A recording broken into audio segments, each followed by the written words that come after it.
আমরা মোটামুটি সবাই জানি আগেকার দিনে বিনিময় প্রথা ছিল।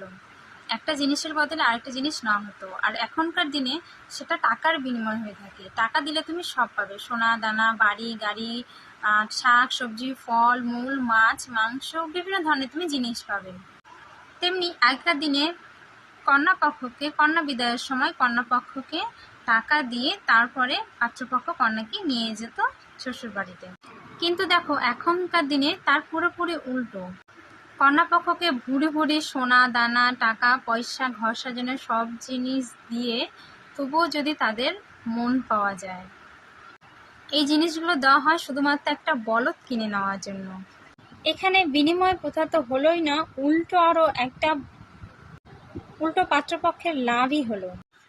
এতে জিনিসও পেলে ওরা, সঙ্গে একটা ফ্রিতে দাসীও পেলো, যে কিনা দিনে 24 ঘন্টা বাড়ির প্রতিটা সদস্যের নার্সের মতো সেবা করবে, তাও আবার কোনো পারিশ্রমিক না নিয়ে।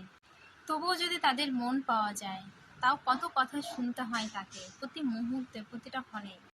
যেহেতু এটা বিনিময় প্রথা, তাহলে কিন্তু এরকম হওয়া উচিত ছিল যে যদি ছেলেটা মেয়ের বাড়ি আসতো আর মেয়েটা ছেলের বাড়ি যেত, তাহলে একটা কথা ছিল না, ঠিক আছে টাকা পয়সা সোনা দানা দিচ্ছি এই কারণে, হয়তো একটা বলদ কেনার জন্য। তা তো না, মেয়েটাকেও সঙ্গে নিয়ে যাবে, প্লাস এত কিছু তো নিয়ে যাচ্ছেই।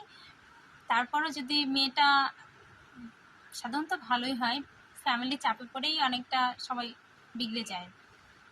তাই মেয়েদের অন্তত সম্মান করো, দেখবে তুমিও সম্মানটা পাবে।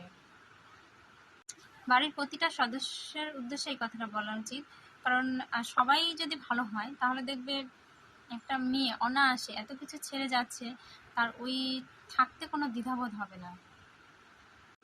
মেয়েরা কিসে আটকায় জানো? একটা মায়াতে জড়ানোর জন্যই হয়তো একটা মেয়ে এত কিছু ছেড়ে তারপরে একটা বাড়িতে গিয়ে থাকতে পারে।